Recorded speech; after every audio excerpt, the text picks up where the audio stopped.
নমস্কার বন্ধুরা, দীপার রান্নাঘরে তোমাদেরকে স্বাগত। তো চলো আজকে মাত্র 1 কাপ গোবিন্দভোগ চাল দিয়ে বানিয়ে ফেলি দোকানের মতো গুজিয়া সন্দেশ রেসিপি।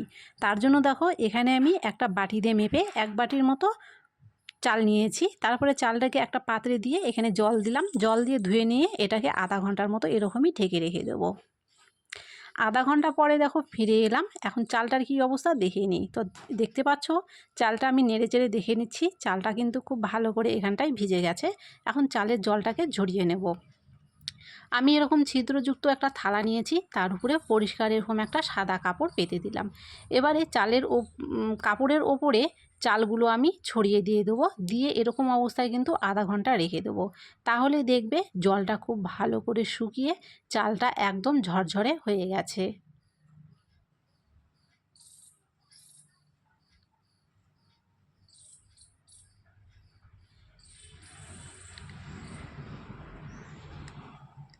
30 মিনিট পরে আমি ফিরে এলাম। তো দেখো চালটা কিন্তু আমি এখানে হাত দিয়ে দেখিয়ে দিচ্ছি, জলটা শুকিয়ে চালটা কিন্তু একদম ঝরঝরে হয়ে গেছে।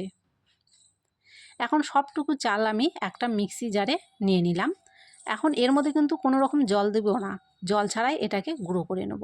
তো এখানে আমি দেখো গুঁড়ো করে নিয়েছি, আর আমি হাত দিয়ে দেখিয়ে দিচ্ছি, দেখো গুঁড়োটা কিন্তু খুব সুন্দরভাবে হয়ে গেছে। এবারে এখানটায় আমি কড়াই বসিয়ে দিয়েছি, যে বাটি দিয়ে মেপে চাল নিয়েছিলাম সেই বাটি দিয়ে মেপে 1 বাটি জল এখানে আমি দিয়ে দিলাম। তারপরে জলটা একটু গরম হয়ে এলে এর মধ্যে দিয়ে দেবো গুঁড়ো দুধ। আমি এখানে গুঁড়ো দুধ ব্যবহার করছি, তোমরা চাইলে কিন্তু লিকুইড দুধ মানে যেটা গরুর দুধ সেটা কিন্তু তোমরা সরাসরি ব্যবহার করতে পারো। দুধটা ফুটে আসা পর্যন্ত অপেক্ষা করব। দেখো দুধ খুব ভালো করে এখানে ফুটে গেছে। এবারে এখানে স্বাদ অনুযায়ী আমি চিনি মিশিয়ে দেব।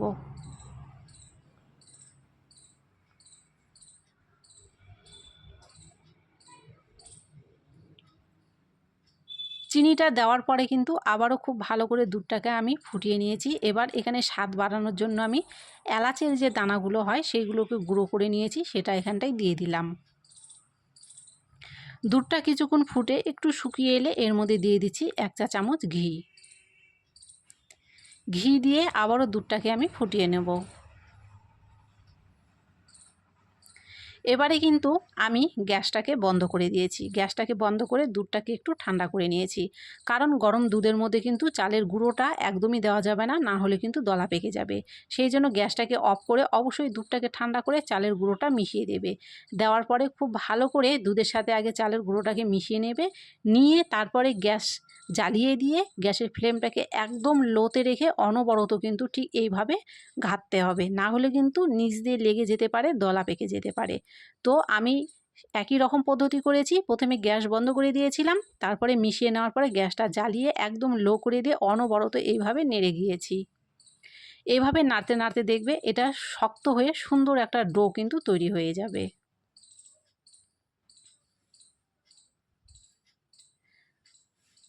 তো তোমরা দেখতে পাচ্ছ এখানে কিন্তু একটা শক্ত ডো খুব ভালো মতো তৈরি হয়ে গেছে। এরকম অবস্থায় গ্যাসটা অফ করে এটাকে আমি নামিয়ে একটু ঠান্ডা করে নিয়েছি। তারপরে হাতের মধ্যে মাখিয়ে নিলাম একটু ঘি। এখন এখান থেকে একটু করে ডো নিয়ে সন্দেশগুলো তৈরি করে নেব।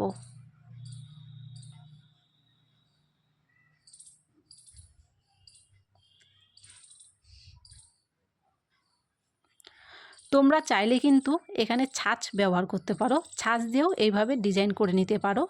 আর আমি যেভাবে করলাম আজকে এভাবেও করে নিতে পারো, তোমাদের যেটা পছন্দ ঠিক সেভাবেই তোমরা করে নিতে পারো।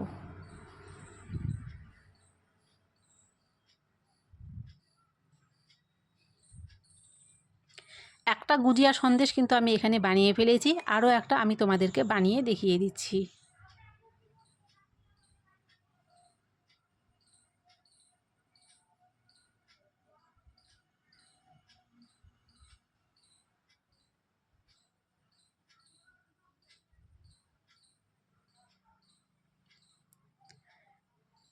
ঠিক এই একই রকমভাবে কিন্তু সবগুলো সন্দেশ আমি এখানে বানিয়ে নেব।